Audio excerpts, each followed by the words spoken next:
Richard Glossip has been on Oklahoma's death row since 1998, repeatedly hours from lethal injection.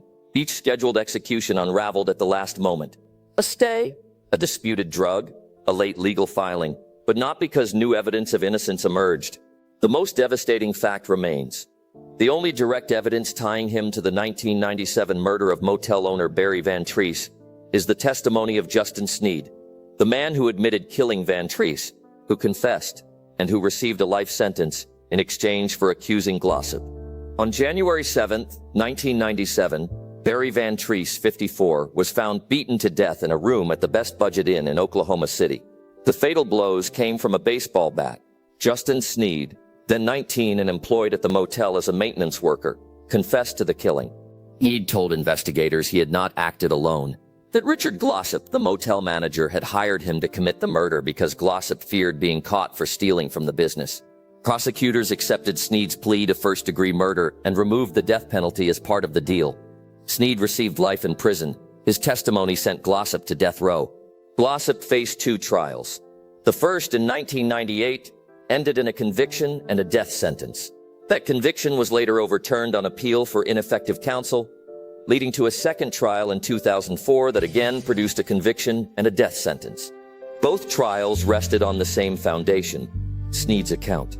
No physical evidence placed Glossip at the scene. No independent witness saw him solicit or plan the killing. Defense teams argued that the state built a capital case around the testimony of a confessed killer who had everything to gain by shifting blame. A pivotal development came from within Sneed's own family.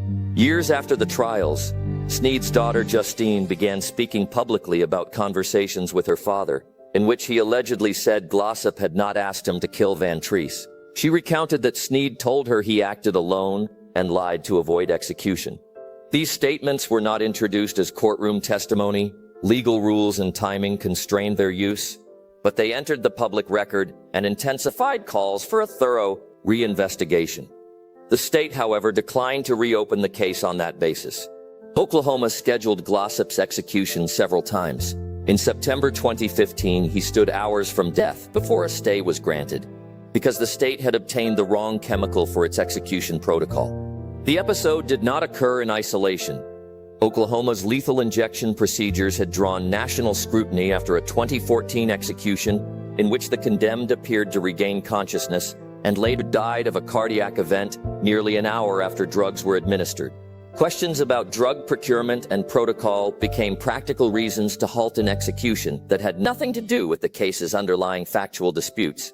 In an unusual turn, Oklahoma Attorney General Gentner Drummond, a Republican who was not part of the original prosecution, reviewed the Glossip file in 2022-2023 and publicly questioned the conviction. His office identified troubling prosecutorial conduct, including the withholding of information about Sneed's mental health history and his medication at the time of the murder.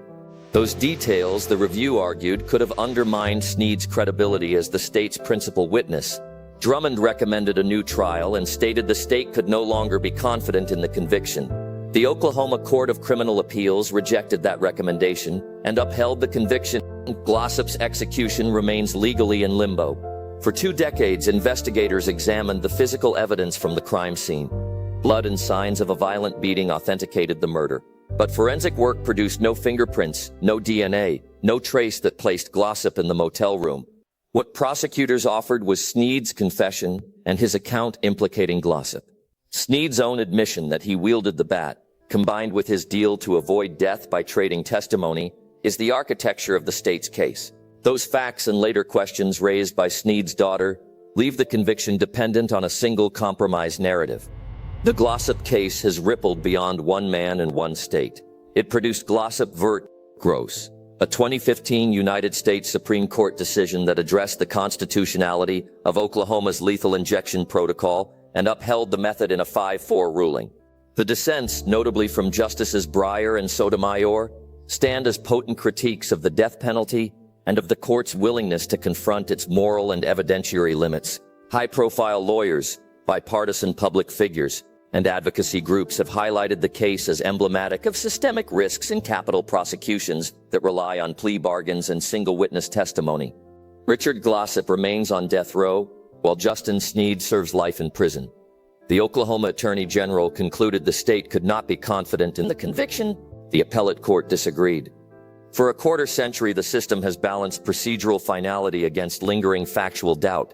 When the only direct proof against a condemned man comes from the person who carried out the killing, a person whose testimony was exchanged for life, whose daughter says he lied, and whose mental health records were not fully disclosed to the defense, the consequence is not just for one man.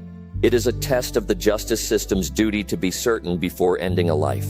Subscribe to Case Files TV, because when the only witness is the man who did it, and he made a deal to avoid death row by putting someone else there, the system owes us more than a signature on an execution warrant.